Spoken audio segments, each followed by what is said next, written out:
Can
start our webinar today. Just want to tell you that today have a very special session. Like today we have the first session of our new series of webinar that is called Strengthening Communities for the Future We Want, Urban Rural Linkages, Policy, Legislation, and Governance. And this webinar is also taking place as part of the Terra Madre 2020 Worldwide Slow Food Festival. As you just saw in the video, but also is part of the UN Habitat Urban October. So we have these two events, celebrations, commemorations, if you want to call it like that, that help us to remind that we need to keep improving and making our cities, but also rural communities more equitable and sustainable. And for this, it is very important to transform the relations between urban and rural areas. And that means that it's also necessary to support the network of actors that tie urban and rural realities, and also the spaces where these actors meet. And therefore, today we're having this special webinar on market cities to start our new webinar series. So having said that, I would like to give the floor to Richard McCarthy, who is going to be chairing this meeting. And I wish us all a very fruitful webinar. And yeah, enjoy. Just want to, before Richard you talking, I'm going just to remind some of the let's say usual common rules during Zoom meetings. Please make sure that your microphones are muted. Also, we have activated the chat box, so please post your messages, comments, remarks, and questions to our speakers and to our discussants.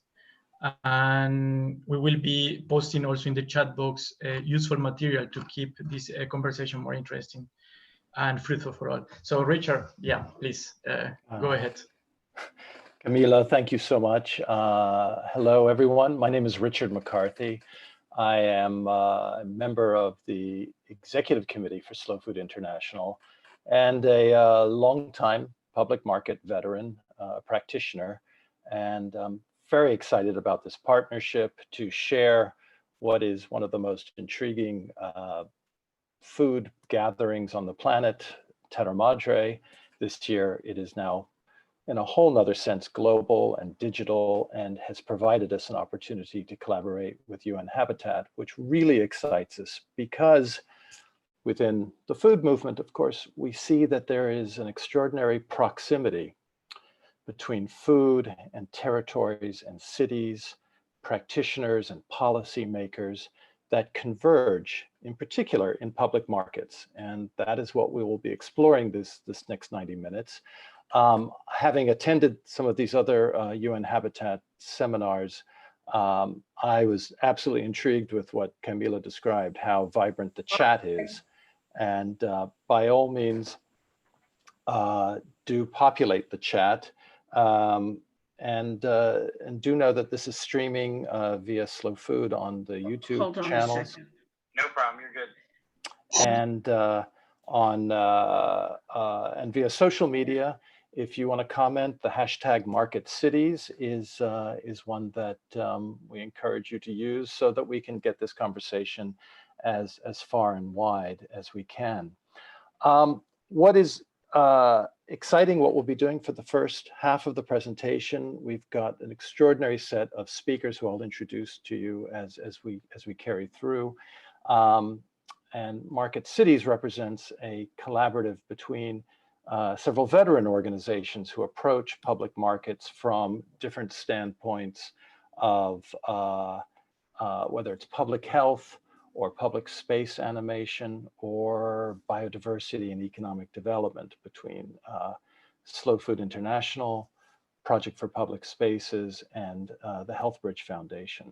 And we will shed some light from beneath the canopy of the markets from around the world, who are navigating certainly very difficult terrain right now in the COVID-19 era. First of all, public markets are extraordinary ancient mechanisms that throughout the world are often overlooked as vestiges of the past, or institutions that are tolerated rather than invested in. But what we see is in this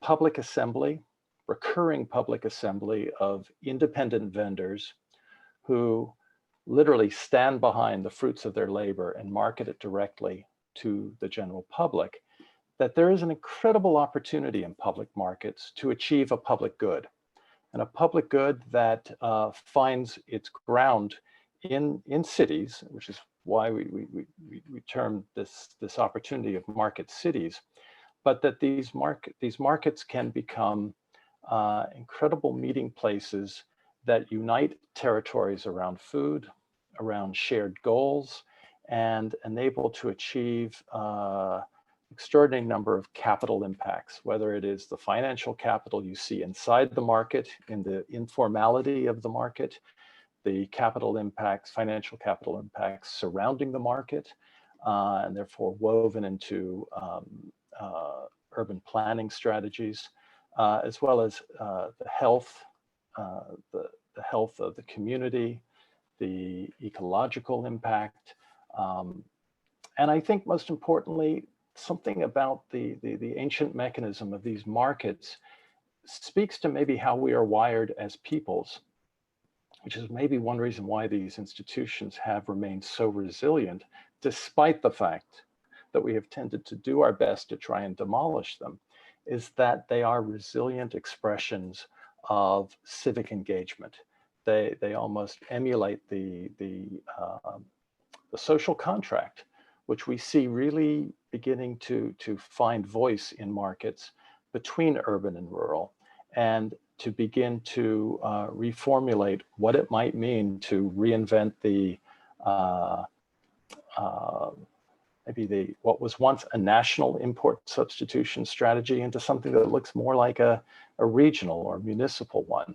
So it's this wonderful juxtaposition between national agricultural policies and climate issues, and what role cities can play and what role markets can play in the cities to elevate civil society, the informal economy, and the expressions of community good.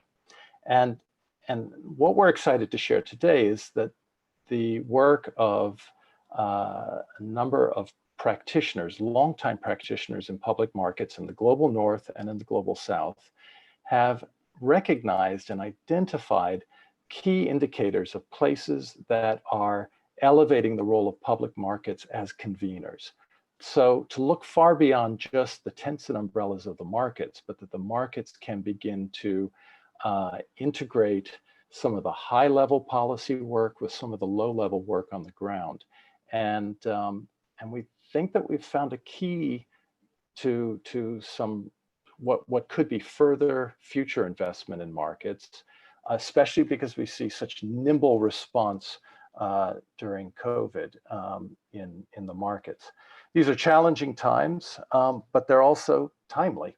The way the conversations about sustainable agriculture are being elevated within the UN discourse next year with the Global Summit on Sustainable Agriculture, with the way that cities are being elevated as key drivers in the climate discourse. So today what we'll be doing is first setting the stage of what is thought and meant to be the market cities approach. And then we'll begin to look at some of the nonlinear openings that practitioners have found around the world, and then we'll bring it back to an open discussion. If you have questions during the sessions, by all means, run them through the chat, and hopefully we will have time for discussion as we carry through this 90 minutes. To begin with, I'd like to introduce to you Kelly Verel, who is the Senior Director of Programs and Projects at the Project for Public Spaces here in the US. The Project for Public Spaces have been really important field builders for public markets and are our convening host of the Market Cities Initiative. And Kelly, if I can turn it over to you, you can begin to share your screen and walk us through what is meant by the Market Cities approach.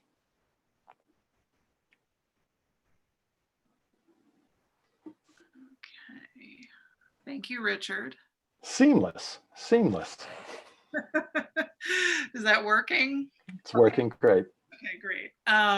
Good morning. It's morning where I am. Thank you all for being with us this morning. Thank you to Slow Food and UN Habitat for hosting this event. We're really pleased to be here this morning. So I am going to kick it off with a bit of background on the Market Cities Initiative, some the guiding principles that we're using as we do this work moving forward. So the innovative practices that we're seeing supporting markets emerging are coming out of a diverse range of cities, from Lima to Seattle to Hanoi.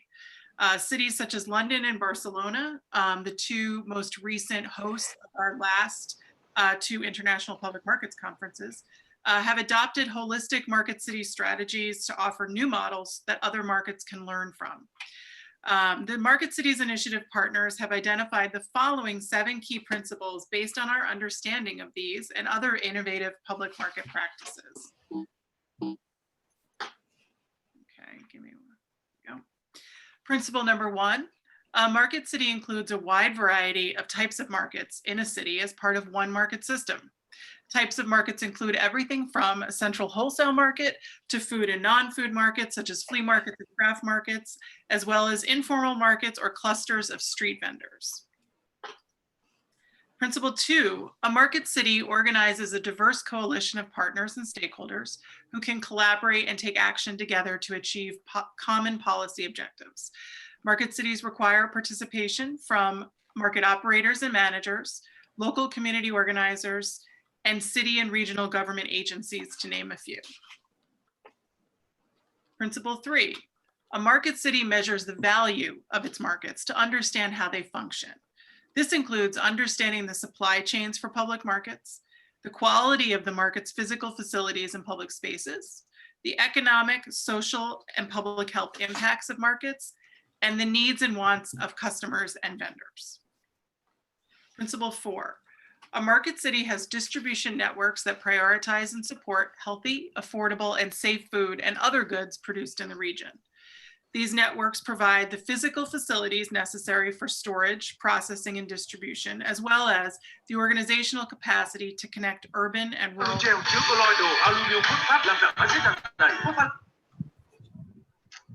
Principle 5. A market city regularly invests in its market facilities and the management skills of market operators. Potential investments include renovating existing markets, building new markets as needed to meet demand or address operational limitations, and ensuring that market managers have the skills and staff to operate the market efficiently, effectively, and resiliently. Principle 6, a market city helps diverse types of vendors start and grow their businesses. Types of assistance include helping vendors, especially from disadvantaged groups, start a new business, innovate, or expand an existing one with new services and products, providing vendors with equipment, services, and training they need to follow modern food safety practices, and providing training and technical help to improve sales. And finally, Principle 7, a market city recognizes that its markets are also public spaces that welcome different kinds of people and maintain important cultural heritage. They support the role of public markets by creating public gathering places and markets that encourage social mixing, investing in design and physical infrastructure in public spaces around the market or within the market district so that they are safe, accessible, and attractive, and programming special cultural events and activities, especially those around healthy diets and safe food. Project for Public Spaces actually just recently wrapped up a pilot project to kind of flex these 7 principles, so to speak, to see what it would look like to support an emerging market city strategy in North America. And the 3 cities that we worked with were Pittsburgh, Seattle, and Toronto. The report is complete and available for download on our website. You can see the link there is at pps.org/market cities, and we'll put that in the chat as well. We're really excited about this report. If you want to have a better kind of deep dive understanding into market cities in North America, the report brings together new data and analysis, as well as strategic recommendations and actions that public market systems can take to work toward achieving those 7 market city principles. And finally, we just hope that this webinar, this report, this partnership with Healthbridge Foundation of Canada and Slow Food International is really just the beginning of our engagement in this work with many cities and communities around the world. So with that, I'll hand it back to Richard. Thank you so much. Kelly, that's wonderful. Thank you.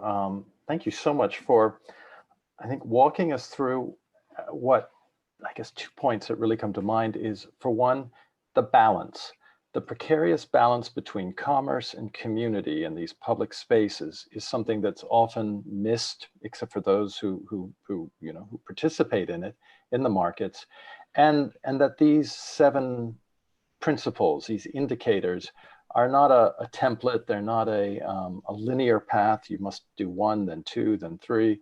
But there are these elements that we see present where markets are really flourishing. And we think that they are underutilized and they could be better utilized. And the experience in North America during COVID, which was also so fascinating that this report covers some of the trickier moments during the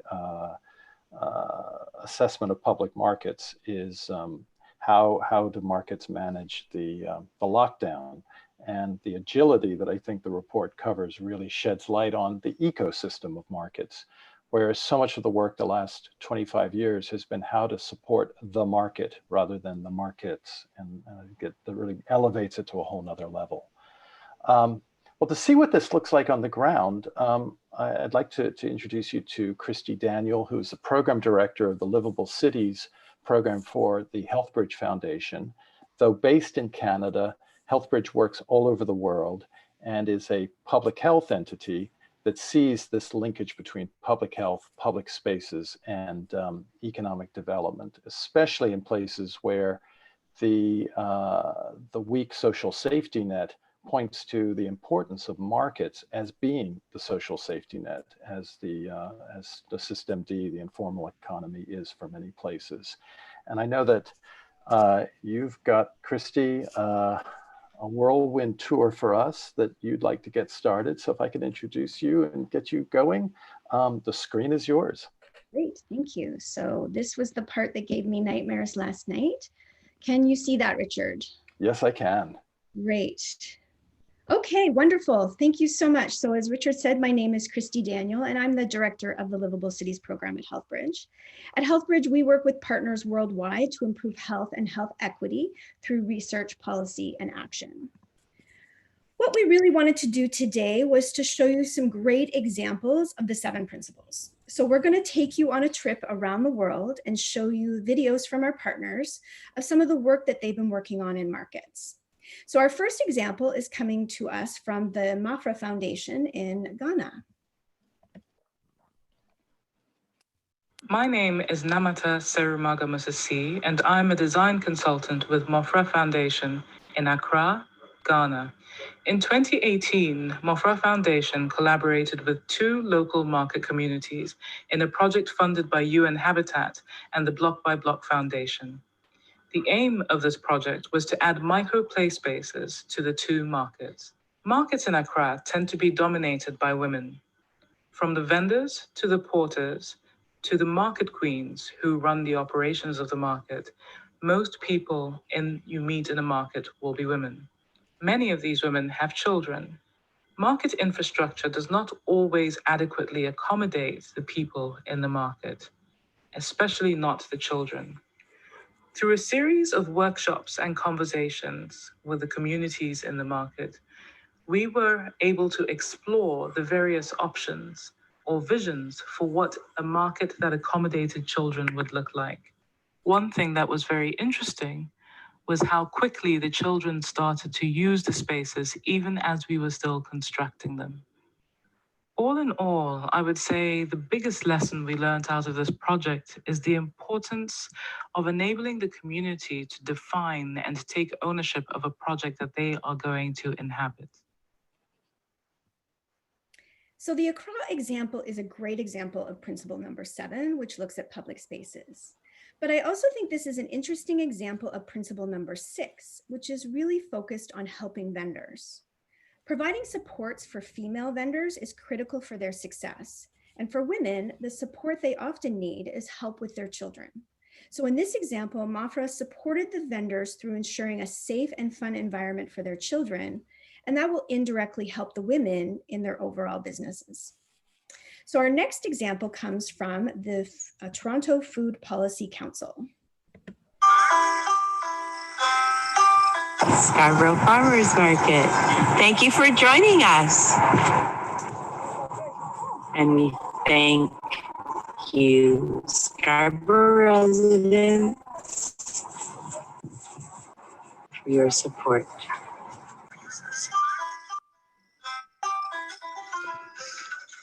Because you want to eat. Imports $20 billion of food, and 50% of that could be produced locally.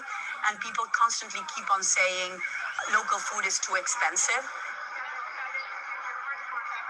Farmers markets have grown, but there's still a disconnect between that idea of supporting local food and really committing to local food. We need a lot more people in our cities saying yes to entrepreneurs and saying yes to have food in every neighborhood, and yes to have more conversations with our farmers and our food producers.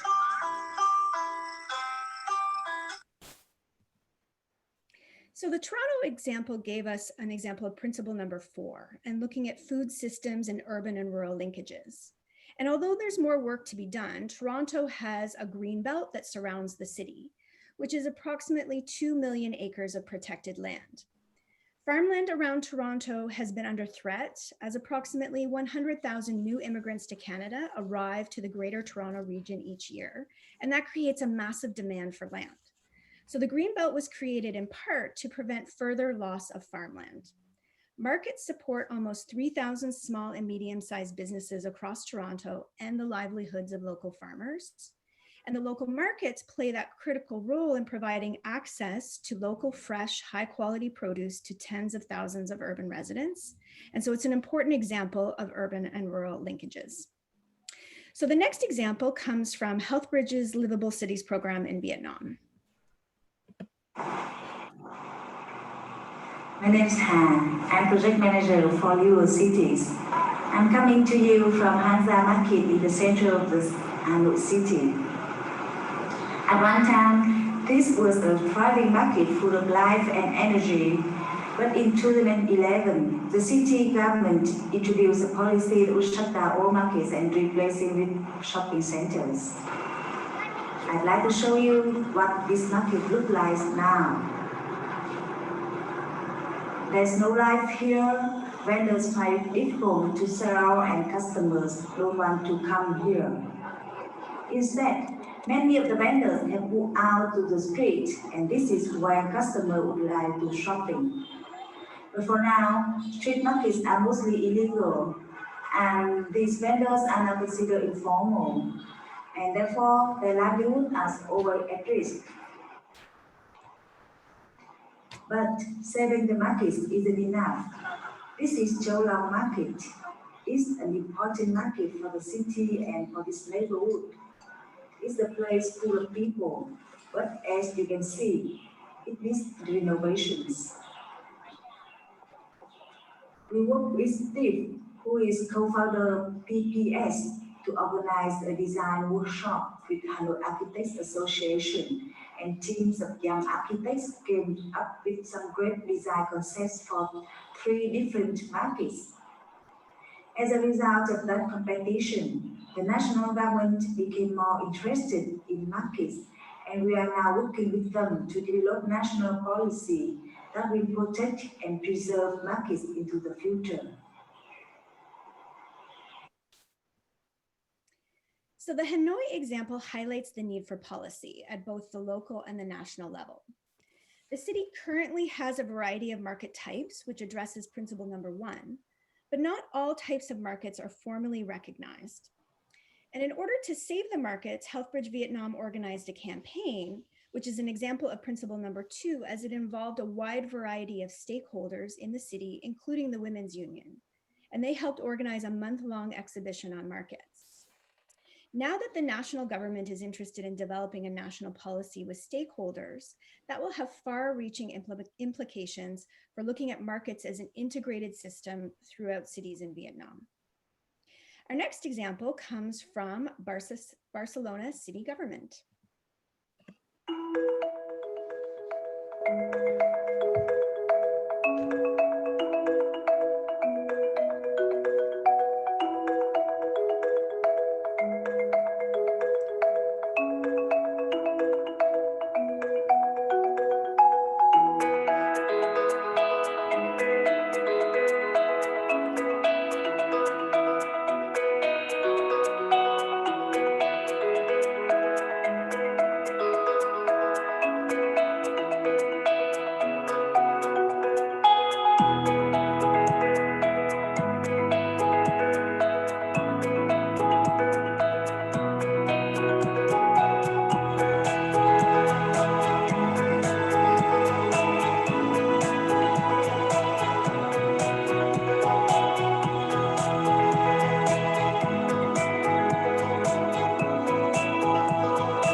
So Barcelona is an amazing example of principle number 5 and a city government regularly investing in their markets. They have a thriving network of 43 permanent public markets that serve 73 neighborhoods.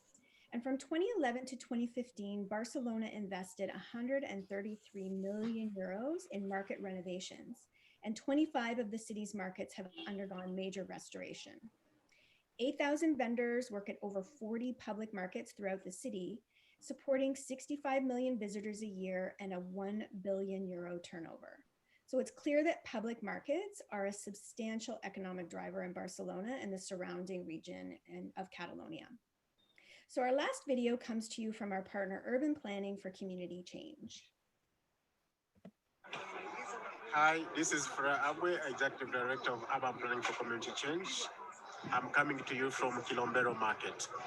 In 2018-2019, we conducted a study on the market. We found many things, but one of the most important was the inequitable spatial distribution of market. This was confirmed in our survey with the customers who told us they had to travel over 25 minutes by Daladala to reach a market. During COVID-19, this lack of spatial equity is even more problematic. We want and need people to stay close to home, but people also need access to food.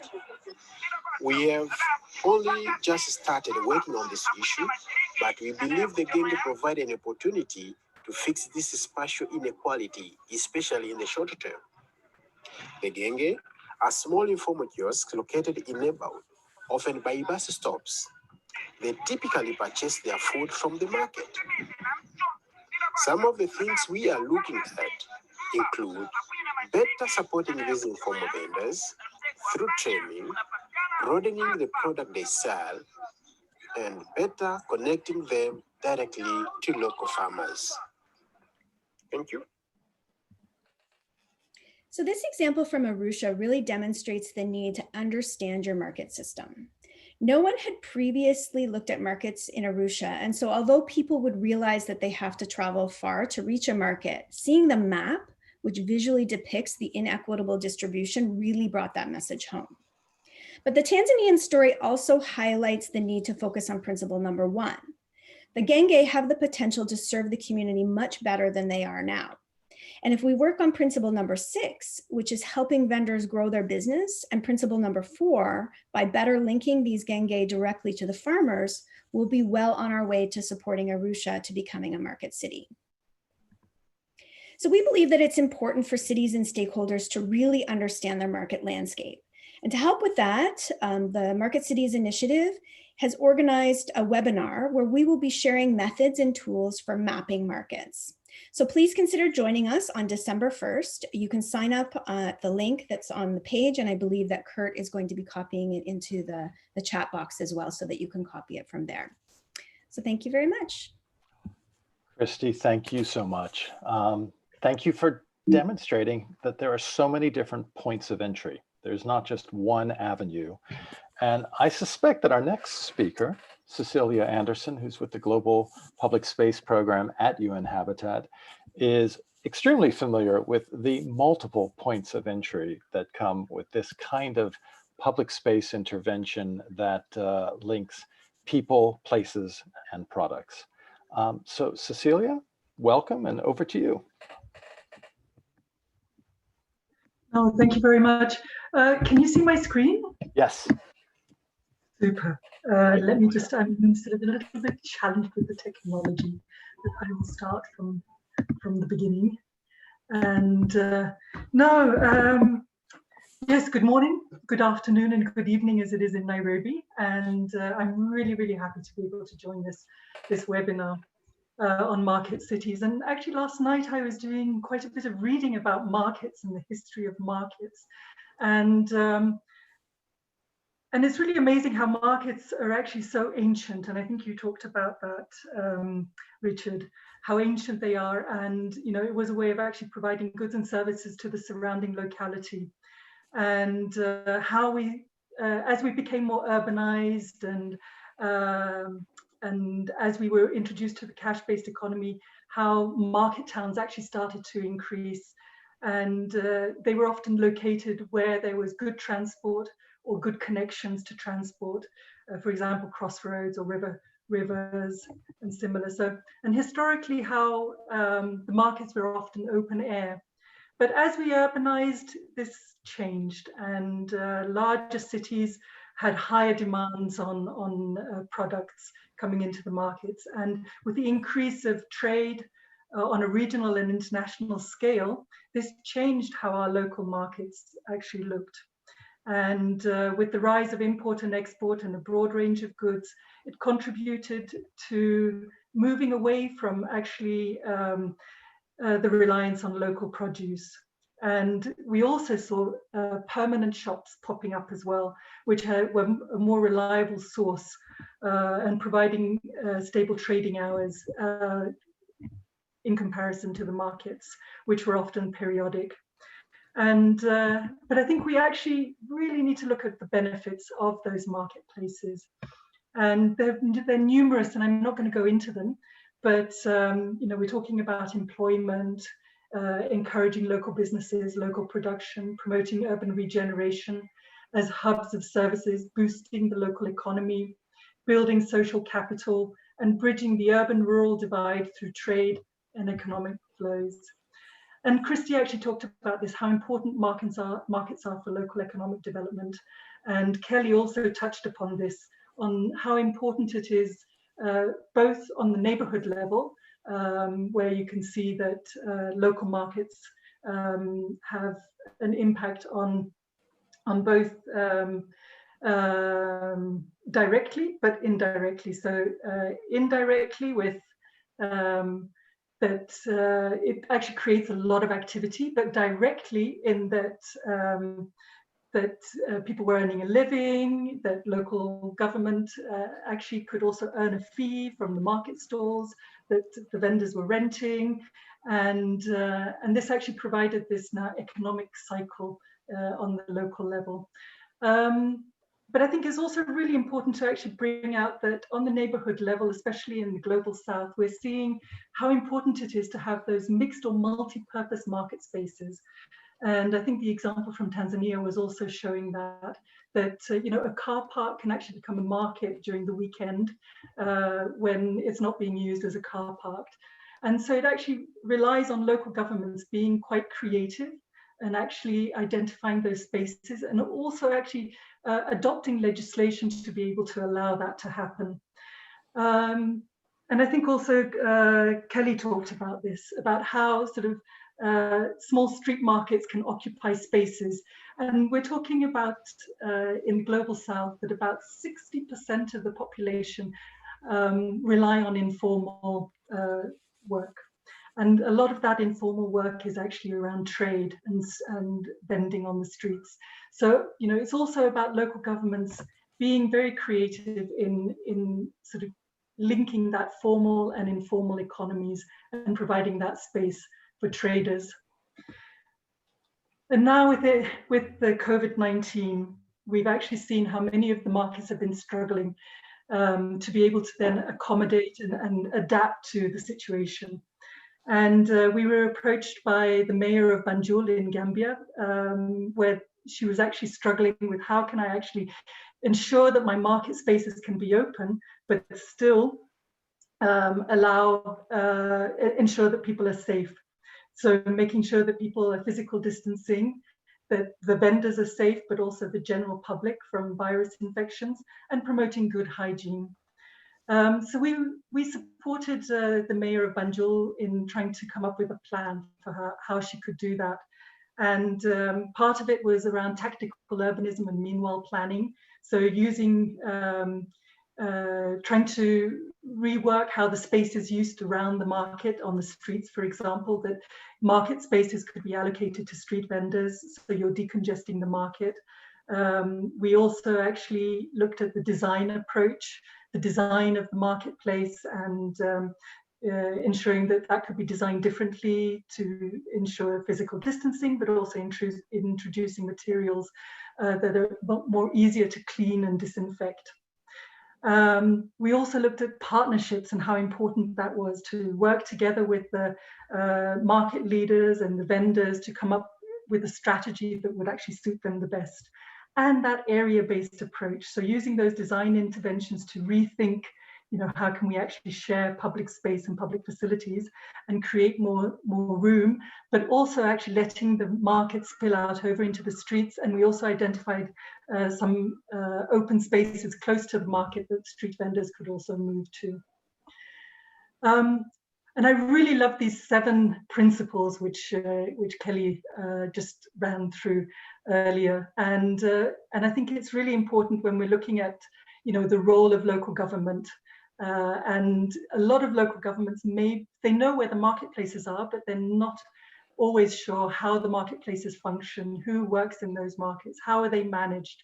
So it's really important, as Kristie was saying as well, to understand where we are, to know where to go. And so we supported the county government of Kisumu to map their city markets as well. So looking at the management of those markets, whether it's managed by the local government or managed by an association or jointly managed. We also looked at where produce was sourced, if it came from close by or from far away. And we also looked at which markets are informal, formal, safety, accessibility.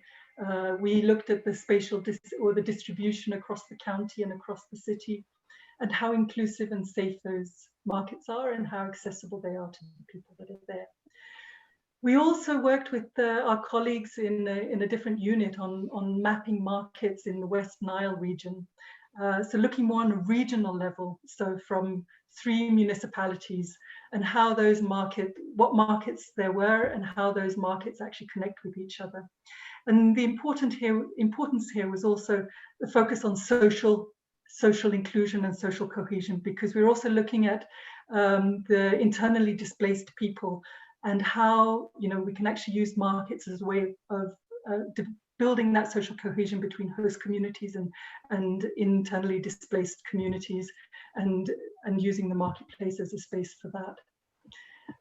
So here in the West Nile region, we were also looking how far people actually travel to be able to sell their goods in the market. And so people actually traveled from about 10 kilometers. The majority actually traveled from about more than 10 kilometers to be able to sell their goods in the market. We also looked at how those markets were managed and the constellation of the management groups. And Kristie actually talked about this a lot, about the importance of having a citywide market strategy. And I'm not going to talk about Barcelona, but I just wanted to highlight the importance of being able to develop a strategy so that local governments can actually set those standards for the quality of those markets, making sure that they're equally distributed, which they were talking about in Tanzania, in Arusha, to make sure that there's an equal distribution and all neighborhoods have access to markets. And now in a COVID situation, we see how important that is. It's about bringing forward and developing an action plan, being able to understand where resources need to be put to be able to manage this network of markets. It's about engaging the local communities in their immediate environment and enabling and empowering them to manage those market spaces and developing those partnerships. So I also want to say that it's really important, like was shown in Uganda, that we need to also take into consideration not only the citywide, but the region. And we need to tap into some of those opportunities to foster these market systems through regional planning. We need to look at those social and spatial disparities.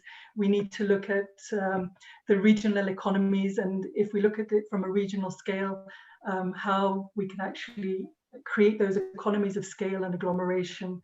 And we need to actually support with those strategies and policies to be able to contribute to this system and network of markets which we were talking about. So with that, I'd like to say thank you very much and pleasure to be here with you today.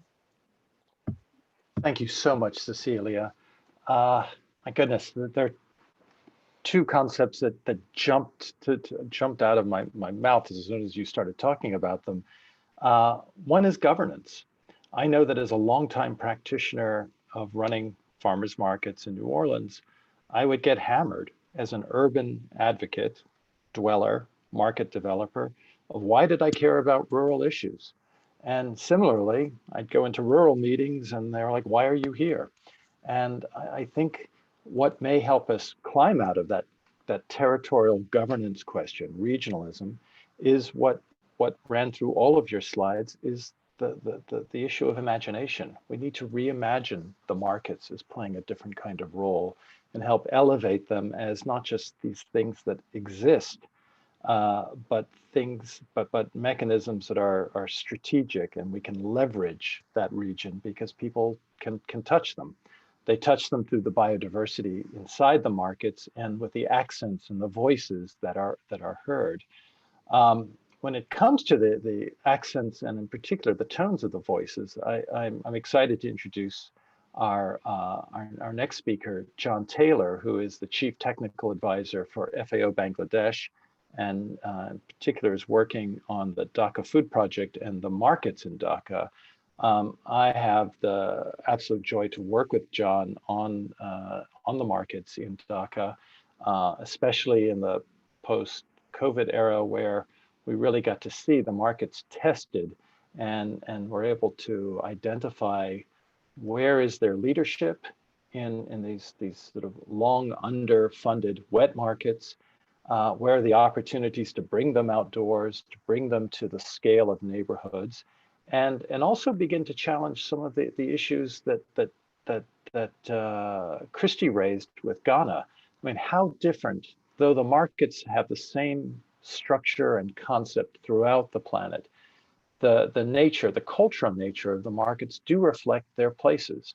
So in Ghana, if the vendors are largely women and there are queens of the market who run it, certainly in Dhaka, it is a man's world. It is mostly men who are vendors and who are shoppers, which does raise questions of social cohesion. How can we make them more welcoming?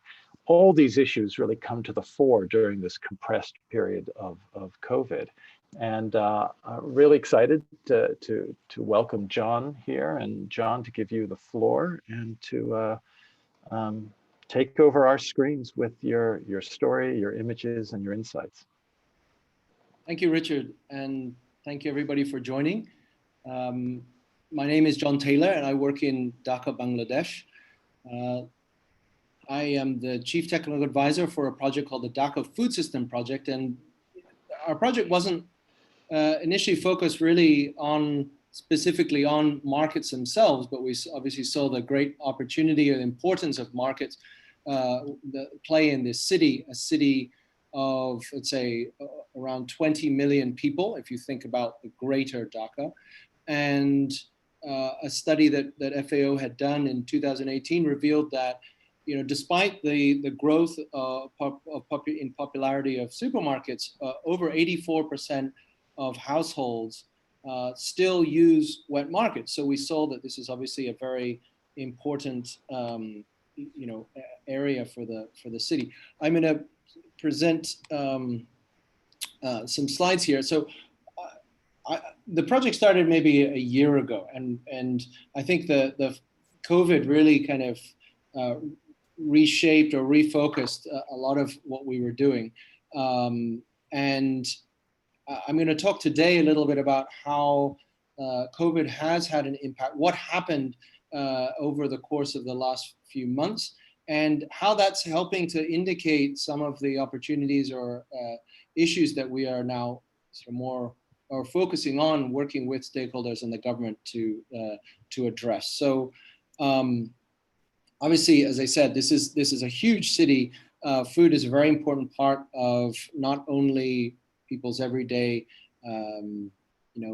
eating and sustenance, but also livelihoods. So when COVID hit, we thought, well, this is a very important thing to understand. So over the course of, say, the last, from say March until May or June, what we were doing was, through our contacts with different market associations, we were trying to understand, well, what was happening and how were food prices fluctuating, what was the scene inside markets. And so we were producing these situation reports. There were 7 of them that were made. They came out every 2 or 3 weeks. And basically we were trying to provide some information for stakeholders, government, people who were interested in what's kind of things were happening in the markets. We picked 10 markets that we had some previous contact with, and we were calling them and just sort of understanding what was, and then we would create these reports and share them. I think it was just very important for government, policymakers, other people to sort of have a sense of what was going on at that time. And one of the things that we really were seeing was that food prices were going up, and this had a very big impact on everyone, but particularly the urban poor. And that there were different kinds, different food value chains, supply chains were disrupted, but in different ways, and sort of in the 4 different cities that make up the metropolitan area, there were definitely different impacts. So you had some prices which were coming down, and other prices which were spiking, and that over the course of time that was very different. But it became very clear that the urban poor were really suffering the most. But we also have to understand that the markets employ a lot of people, and because of fears of contagion in the markets, there were much fewer customers. People were afraid of going there, and that also impacted the lives of traders, but also all of the different people who are contributing to the food supply chain, which is millions and millions of people throughout the country. And this was, the markets actually stayed open. So it's almost like it bent, but it didn't break. That they suffered a loss in customer base, but they maintained open. And I think that's a very important part of the story in Dhaka, that they continued to serve the people. So I'm going to look at a few different things that sort of occurred during this period. And one of the important ones was, say, about a month after lockdown, the city government decided to move many of the wet markets outside because that people needed a social distance. They of course needed access to the vegetables and other products, and to keep it safe for vendors and customers. And so this was something that was actually very successful. It was very kind of ad hoc measure, and you can see there's not a lot of infrastructure here. Luckily, this didn't happen during the rainy season, but there was a lot. These were very, very successful, and it kept a lot of access for a lot of people. And what we learned from this, and what became very popular as an idea we're working on now, is the importance of how farmers markets would be a great use of these open spaces temporarily.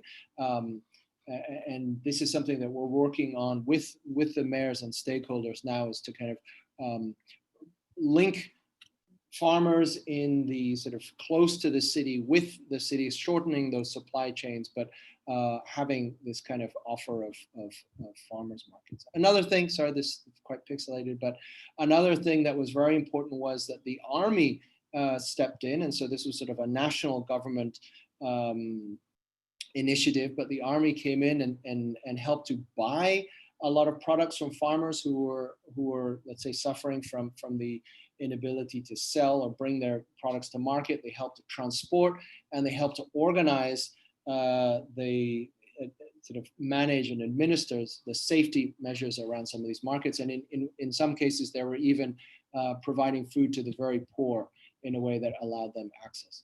Another thing that we saw a lot of was that markets were moving, and people were moving, vendors were moving. It became very popular, vendors, partly because people had lost their jobs and they were looking for other kinds of employment. Also just because there's a lot of demand to not go very far from home. And so food started to travel around the city through neighborhoods and became much more accessible.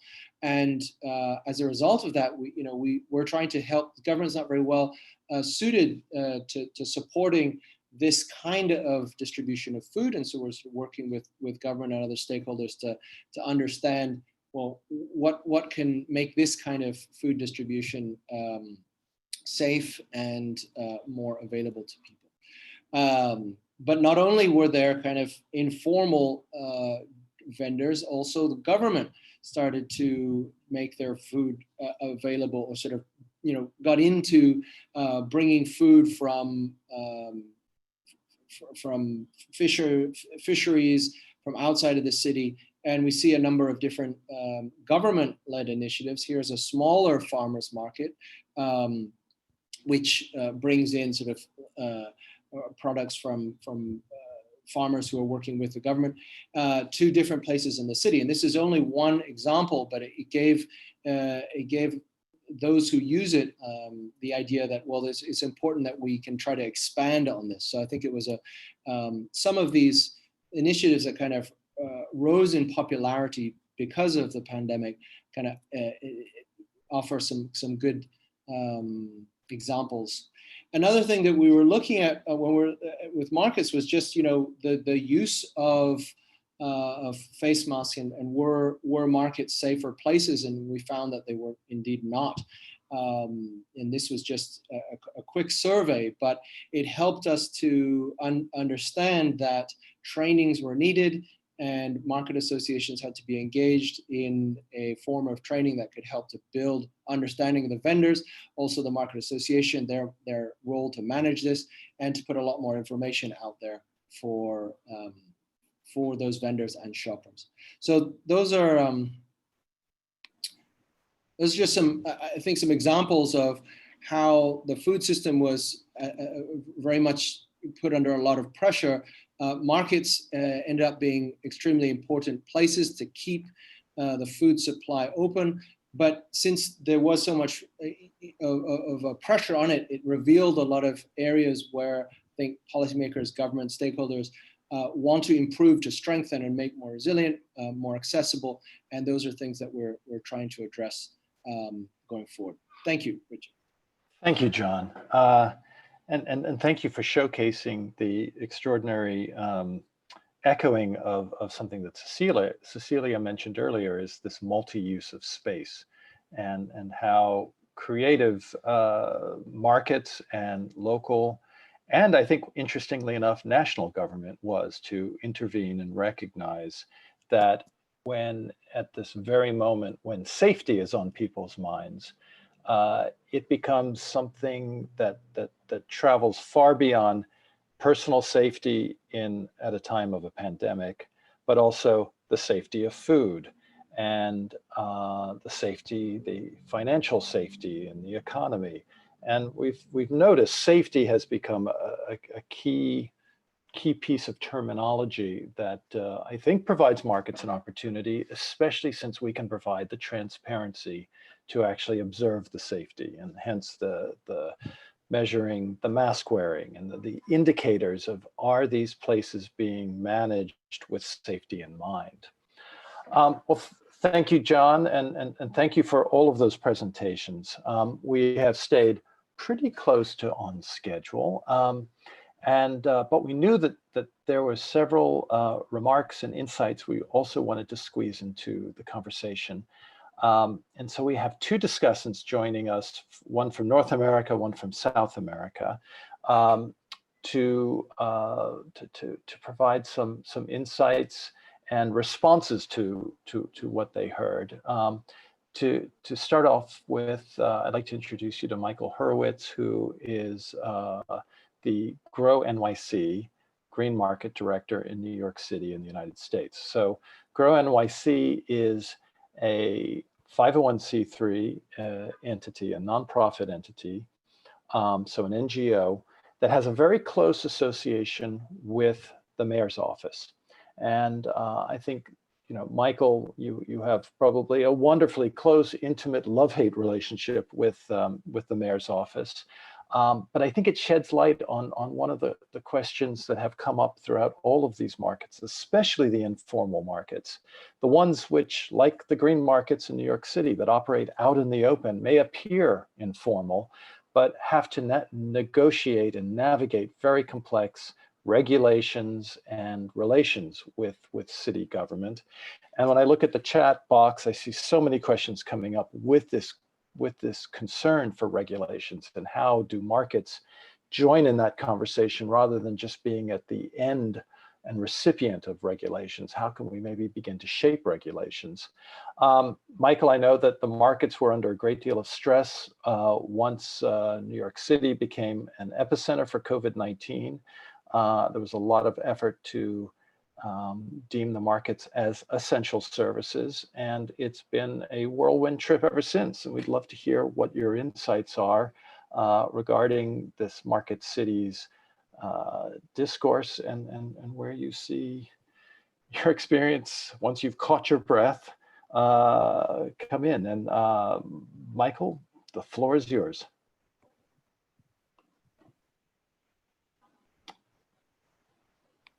Thank you, Richard, and thank you everyone for having me. And Cecilia, I loved your greeting, good morning, good afternoon, and good evening. I need to hang out with you guys more often, and clearly, and looking forward to seeing everyone in person when this is all over. You know, Richard, it's funny, I've been following the comments, and that was one of the notes that I took to comment on was, I think there's a need for enabling policies for markets. And I actually think that that's a double-edged sword in that you need to make sure it's the right body that's knowledgeable, that's making the appropriate regulations, or at least creating policies that allow them to get out of the way and let people make good decisions who know how to operate markets. You know, throughout this conversation, I've been thinking, is New York City a market city? And Richard, like you said, that there are so many entry points and ways and balances and ways to answer that question. But I will tell you that we are an independent nonprofit. We do have a relationship with the city, but we operate very independently. In fact, we've had markets that have been interrupted physically because one agency doesn't talk to another agency. But I can't say enough how important it is to have a relationship with that local authority, one where they see you as an extension of their work. For us to be deemed essential first by the governor, and then to work directly with the mayor's office. He appointed a food czar, and we would not have been able to do what we did without that relationship. We had 42 sites open at the time throughout the 5 boroughs of New York City, some larger, some smaller. And we had to reconfigure everything overnight. We had to reconfigure markets by the day. We sometimes made shifts within an hour and started taking space that wasn't on our permit. We started closing streets that we never were able to prior. We needed access to PPE to keep our staff safe, to keep our farmers safe. And they came through. And the one thing COVID has brought is people willing to experiment for the first time. We see outside, you know, restaurants operating on it used to be $12,000 in a 2-year process. And this time it was I think a $5 or $20 registration fee. And the next thing you know, you had outdoor seating, and that's what saved restaurants during COVID. But having that relationship with the city and them just understanding they needed to get out of the way and facilitate where they could, and then invest resources and provide resources, we wouldn't have been able to keep our sites open. And now we have 82 sites that are operating throughout the 5 boroughs. You know, in the comments and what I've heard, I actually have more questions than comments, and really look forward to following up with you to ask those questions. I think it's interesting to see in Barcelona that a supermarket is an anchor tenant of a project that is focused on medium-sized and small vendors, because in the US, I think that it's almost an us versus them mentality, and don't know that the supermarkets see themselves in that role, except for the enlightened ones. We have a market on 175th Street in the Washington Heights neighborhood. It's actually our second oldest market, and the supermarket that we operate in front of does its highest number of sales on the Thursday that we're out front, and they love the fact that we're there. So I thought that was an interesting comment to read. I don't think I have much time, but I do want to, always talk about the role of, urban-rural linkages and data collection, which is something that I saw Brian, you talked about, and the need to collect data. Well, we had a study with Cornell and Colorado State where looked at number of sales that our markets drove to rural communities and the multiplier effect of those sales and the social capital that was created. One of the things they looked at also was the intellectual capital and what type of idea flow is there, and how is someone coming from the rural part of our country coming into the city, what ideas are they taking back? And what it showed is there's an incredible amount of influence in both directions. New ideas, new marketing ideas, new ideas for what to plant, how to grow your income, whether or not to use chemicals to grow your food, and other types of growing mechanisms. And that's powerful. And I think in our country right now, the more that we can understand and make our urban and rural communities understand how interconnected they are, I think is truly what's going to determine our long-term survival as a nation. The one last thing I want to touch upon before I say goodbye is COVID really highlighted the role of different types of markets, right? So prior to March, every one of our farmers wanted to go to Union Square in Manhattan and Grand Army Plaza in Brooklyn, our two flagship markets. And since March, our community markets, our community-based markets have seen the highest level of growth and profitability for our farmers. And those flagships, those larger hubs, have really seen a reduction. There's been a population shift. People are not commuting. There's no tourism. Restaurants are not operating. And so people aren't traveling as much. And where they feel safest is not getting on a subway and commuting into Union Square, but going to their neighborhood market in Jackson Heights, in Inwood, in the South, at Poe Park in the South Bronx. And so it's interesting because we now have to relook at our markets, both in the short term and the long term, and new market development and creation. And where do you focus resources? And what happens, and really predict out. So much more to discuss. Good luck to everybody. It's really wonderful to see so many faces, to learn. I've already bought tickets to Tanzania and Vietnam, and Kelly to look at the market cities and to be able to I'm a native Pittsburgher, so anytime I get a chance to read about Pittsburgh, it's a blessing. So thanks, everyone. Michael, thank you so much for sharing your your insights and in particular shining light on the question of, during this moment of fluid flexibility, where you're correct, restaurants have taken over spaces they never in their wildest dreams could have found the permitting to do so. How much of that activity will remain? How much do we hold on to the gains that informality and urgency have provided us? And also thank you for raising the question of intellectual capital. I know that for many years, those who are driven by dreams of scale would often come to many markets and wonder, well, what's in it for them? Why do they keep coming? The volume of sales isn't that great. And I think that the attention given to measuring some of the more obtuse and obscure elements like intellectual capital is so essential for us to understand what keeps people beneath the tents and umbrellas, is the opportunity to learn, and to learn about each other, to learn about how to improve their businesses, to learn what consumers are looking for, something you don't get to see when you're sort of in a cog in the wheel of wholesale distribution. And therefore, we're beginning to better understand these ancient mechanisms that are proving to be surprisingly agile.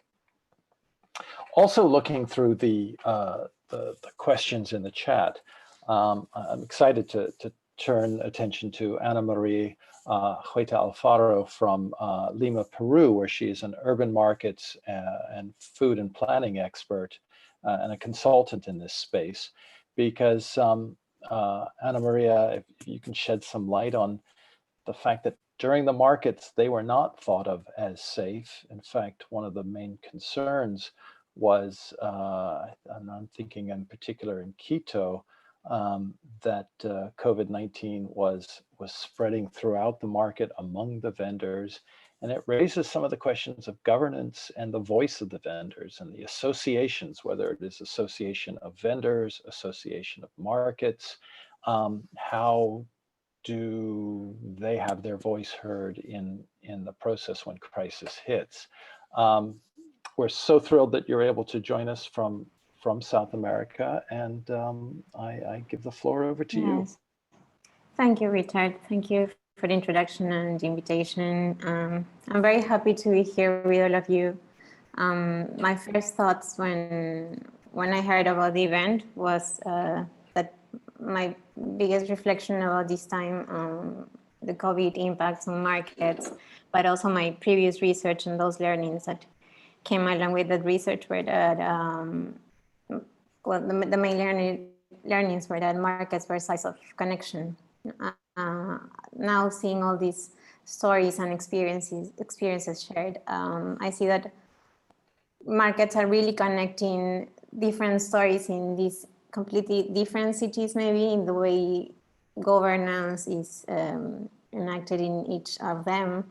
But we share many aspects. I was also following the chat quite actively with all the questions raised precisely on what you mentioned, Richard, on governance and how certain actors were not really made visible in how cities are everyday made, through everyday operations, and markets in particular in Lima are very, very important sites. We have over 1,000 markets only in Lima. It's almost half the number of markets we have in Peru, of different shapes and sizes and ways of being managed and protected for local governments. But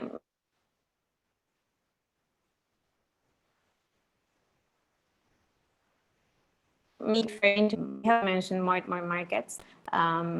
Maybe also like references were made to certain cities in Brazil and Mexico, where we still have these sites as shaping neighborhoods quite importantly. Well, from what was shared, I wanted to raise 3 reflections connected to governance, but also 2 other aspects that were visible in the midst of all this problematic. And I don't know if I can share one slide with a few images.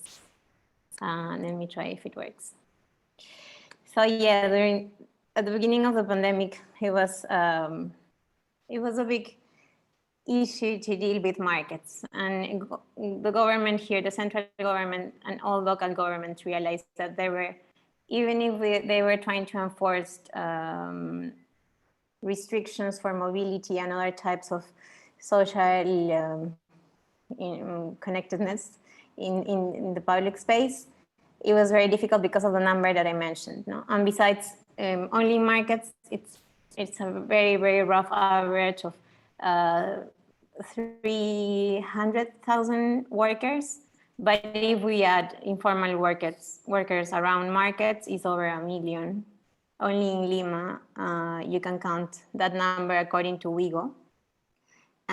So it became a very big problem because of the number of people engaged in working at markets, plus the number of people that relied on getting their supplies there.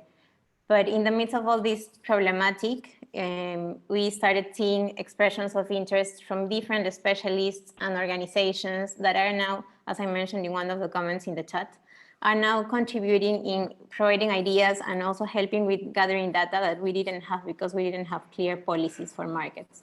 So in a way, it expressed, in my interpretation, the problematic is kind of helping us realize that markets are made of communities, inside but also outside, that we need these different collaborations to learn how to manage them, make them better places because of these important roles that they have for cities. And also it made visible that they remained open because of the centrality of food. And not only these over 1,000 markets remained operating in Lima, but also other markets appeared because the government thought that it was a good idea to have more spaces to decongest markets. But now one of those learnings, those important learnings that I mentioned is that these other street markets are also bringing us new ways of looking at collective spaces for food supply. If before markets were sort of invisibilized and you didn't realize that you have over 1,000 markets in your city, I'm talking about local authorities. Now with these other fairs, you're really realizing like it's visible in streets that food is bringing people in a peaceful way and it's not so risky. And you can try other ways of recovering markets, maybe connecting them with the idea of public space and also making more visible that their main roles are around food. That was something that, being honest, it was largely missed in Lima and in many other big cities in Peru.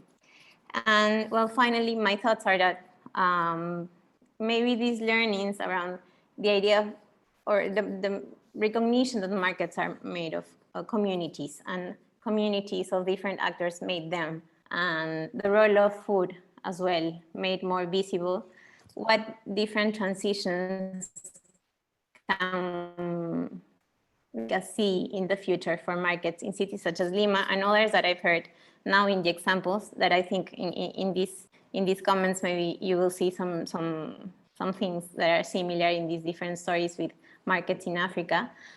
What can we see in the future of markets in cities such as ours? No? And this last image is one of the National Federation of Market Traders. That now they have also recognized their role. They are regaining a new visibility and recovered energy to gather more associates all over the country, not only in Lima, and trying from these little efforts, trying to show more about their work and their transitions as well, and their fights for recognition. It was something that was also mentioned in the comments. No? Who are the actors? We're all, at the end, actors around markets, and we all have the chance to relate and connect around them. Thank you. Ana Maria, thank you so much. And thank you for speaking to something as a slow food person gets to the core of it all, is when you describe that markets are communities. And it's in communities that we can solve problems and dream of the future for markets. We're starting to wind down, but before I hand it over to Remy with UN Habitat, Remy Sechping, to take us home, I would love to be able to turn to our presenters who performed extraordinary restraint and active listening to integrate some of the questions into their presentations. But I suspect that you might, if I can turn to you briefly, if you have any kind of final thoughts or responses to some of the themes that you heard being picked up on by the chat as well as the discussion. I can put one of you on the spot, or if one of you want to step forward, just unmute. Cecilia? Yeah, no, actually, I was really excited about when you started to talk about governance, actually, and the governance of the legislation. And I think that's absolutely important. And it's often something that we overlook, is that how do we actually govern those spaces? How do we set up those rules and regulations for the use of the space? How do we establish those policies? And I think that's really, the crux of the matter and what we need to actually support in sort of giving those tools to local governments and other key stakeholders in the market system to be able to develop those strategies, standards, guides, regulations, and similar to be able to manage that. Thank you. Oh, that's terrific. I mean, I'm reminded of when architects need to study architectural styles, they often go to cemeteries because of the scale of it is so small. You can see all of the different styles in a cemetery. Similarly, in the market, it becomes a place to develop almost as if it's its own city unto itself. The civic peace and the regulations that become the metaphor for how it interacts with the rest of the city and the rest of the region or the national guidelines. I think there's a skill set that I have seen in markets that leaders have a capacity to engage in public policy, but because they don't wear public policy hats, they're not called upon. So that is maybe something that we can really begin to hone the markets as incubators of good public policy. Kelly? Yeah, thanks, Richard. A couple of the things that I've seen in the chat, especially, which has been remarkably vibrant, and that's really great, is two things. There's been a lot of conversation around the sort of surveying and data collection and how do you do it and how do you get the buy-in. And there's also a conversation, and I just saw another question around this, around the benefits and how do we get people to care, whether it's the population or whether it's the governments themselves. And I actually feel like these two are quite tied. So one of the things that I've been thinking about a lot, especially since COVID, and I've been thinking about it through the context of the 3 pilot projects that we worked with, the Pittsburgh, Seattle, and Toronto, but also knowing quite well what's going on in New York City as a resident of New York City and having a relationship with GrowNYC and Green Market, is that understanding of your benefits and ability to articulate them to the people that need to know what they are. And so where we saw some things kind of break down in terms of cities that were market operators that really thought that they had a very strong relationship with their city, but actually when push came to shove and COVID happened, like that the fragility of that relationship really became apparent, versus other cities that kind of were market operators that sprung into action and the city allowed them to do that and allowed them to in the case of what Michael brought up, like literally expand physically, offer more offerings, practically never close, and continue doing what they're doing. What I see is some of the differences there is that in some cases where market operators were able to keep going, and I'm speaking from a pretty North American perspective here, just to be clear, is where I think that for literally years, if not decades, the articulation of benefits has been really important for market operators to make. And they've been doing it time and time again, and they've been doing it qualitatively and quantitatively. And what has helped in the US in particular with the quantitative side has been the acceptance of federal nutrition assistance programs in markets and the requirement that the government makes them track that data and know how many people they're reaching through SNAP, know how many dollars are being spent, and have that for years now. And I've been able to kind of point to it as like, we're not just nice to have, we're actually serving a really important social and economic and public health benefit. Whereas other markets that maybe are kind of newer to collecting that information or have it, but haven't been able to kind of get in the door with the cities to kind of talk about it enough. We're facing more of a situation where a lot of cities were saying, well, you are a special event. You are a nice to have. And I think that need, we've seen, like now we're in it, right? But it's like we need to have, market operators do need that information, both the qualitative and the quantitative, both are important.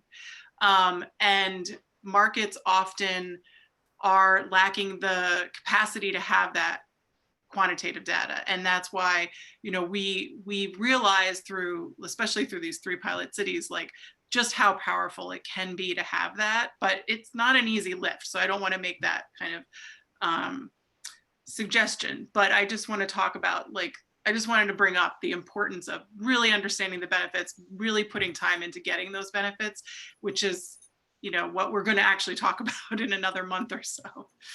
Kelly, thank you for raising the very question about SNAP incentives, which I know is a very North American, US issue of food stamps that can be spent at markets. But it comes back to a question that I think came from Berlin about the elitism of markets and the sort of special amenity rather than an essential service. I think the SNAP incentives, incentivizing behavior change through markets, really shifted the whole narrative about markets in the US and is a strategy that I think could be deployed elsewhere. I know that we are closing in on time. I see Kristie holding up your finger, and John, you have a look in your face that just like you have a burning question. If you have just quick burning questions, I'll go to both of you. I wanted to go to more people, but Kristie and then John, and then we'll turn over to Remy. Well, it's not necessarily a burning question, but it is building on what Kelly and Cecilia were talking about. And I do think that the markets are ultimately a political issue. And so one of the things that is really important, in addition to the data, the economic data, in addition to in the countries that we're working in, markets are considered an essential service. So it is not the supermarket. The supermarket is where the elites would go. It is not, it's an opposite picture in Vietnam or in Arusha, for example, in terms of who would go to the markets and not. But really involving the community. And that's what we found was successful in Vietnam in terms of actually reversing the policy where they were going to be closing the markets and then putting up commercial centers and supermarkets instead, is that we had the community. We gave the community an opportunity to say why these spaces were so important to them. And so in addition to the quantitative data that we were collecting some of that qualitative information from the older Vietnamese lady who, you know, had her market taken away from her and now she didn't know where to shop and she didn't want to go in the supermarket. So I think that's really important. And if people have questions for the presenters or for the videos, they're all on this call right now. So feel free to direct a question directly to them and they can answer it in the chat. Thanks. Camila, do we have time for one more or should we go to Remy? No, of course we have time for you. John. Great. Very much following on from Kelly, Kristie, and Cecilia. I think that, you know, in a city like Dhaka, which is so dense, it's such a high population, there's so few public spaces. I think markets very much play this, you know, a role within the community that is probably quite different to other cities in the north. And I think that, you know, policymakers, governments need to see this as a way to, you know, bring other benefits other than simply livelihoods and a place to access food. I mean, I love this idea of educating people about nutrition. What we're seeing is this is a place to educate people about COVID safety. And I think there's a lot more of this exchange that can happen in markets that's very positive for neighborhoods, communities at large. That can happen in those spaces. So I think that's something that we will sort of learn from this exchange and hopefully markets can play an even more outsized role in a positive role to bring benefits to the community. Captured audience, yes, indeed. And you know, one thing before I hand it over to Remy, there's often this works in the global north, this works in the global south. I think markets are one of these continuums, in part because of the upside down nature of the role of supermarkets, for instance. But the destruction of public markets in the global north, especially in North America, has meant that their reinvention has been so purposeful. And I don't think that every model and program that's been figured out in the US is relevant elsewhere. But the act of the purposeful reinvention is useful because it is a very political project, a low-key one, but a very political project that is, I think, helpful to learn from. Well, we are so excited at Slow Food to be collaborating on this and to be collaborating with UN Habitat. And I think to take us home, I'd love to be able to introduce to you, to Remy, who I know is here. I can't see your face here. I must be on the wrong screen. But Remy, sure if you would like to, there you are. There you are. Oh, Please, okay. the floor is yours. Thanks a lot, Richard. Really a great opportunity for us to engage on this topic. I won't say it's all about food. And here you have demonstrated that it's not only about food, but also markets and this type of thing. So I was very happy when I heard from Kelly, Kristie, Cecilia, John, on how we all converge in understanding the importance of the multiple functions of a marketplace. You know, it resonates with everyone. And when Michael and Anna now show the experience from the US and Peru, it becomes so vivid that we cannot do without market. And in the end, what I would go home, you know, remembering that we should not be talking about market in singular, but markets, because I heard a lot about wet market, farmer market, supermarket, public market, informal market, formal market, street markets. So from now on, my vocabulary will be very much about markets because of that multiple ways is understood, but still making sense to all of us. The other thing I felt very strongly, and you articulated very well, is this element of market as a system. I would say even systems where you have, you know, from the territorial system to the people to actors, they are all connected in a way or the other. The third element I would perhaps recognize is this element of territorial approach that came up strongly, that the market connects territories, connects people, connects functions. And I heard the element of what you call the continuum of markets, which for us resonate a lot when we talk about urban linkages. So market is a place, but a place where things are coming from somewhere. So that element of flow resonate there as well.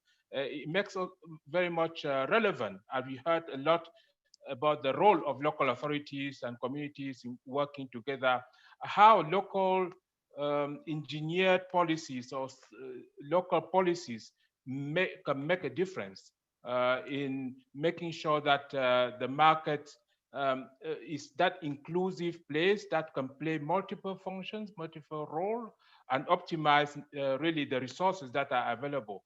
I heard a lot, and I agree that market should be that element that glue actors and more inclusive type of space where we will not forget the element of gender, the communities that are there within the market, sub-communities, the issue of rights and responsibilities of actors and those who are engaging in market, the place, the place to socialize, to educate, as we just heard from Dhaka.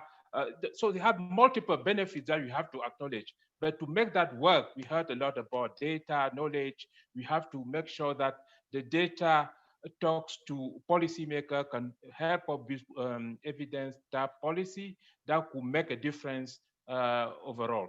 Another point that I felt was very much important was the issue of governance, the governance of market, the governance and policy and regulations, which as term we are referring to restrictions, which shows that instead of this instrument being the enabler for making market to work, but in quote here, but to really making that place where everyone would like to go, but becomes a restriction. At times just for the issue of safety, security, of livelihood and multiple space. So I think that's something we are also taking home. And last thing that I didn't hear much, but I felt we need to reflect on moving forward, the virtual digital market in this time of COVID, in this time of digital transition.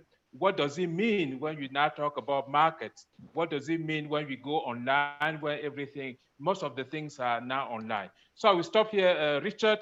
Great conversation. I go home very happy person. All right, over to you. Remy, thank you so much.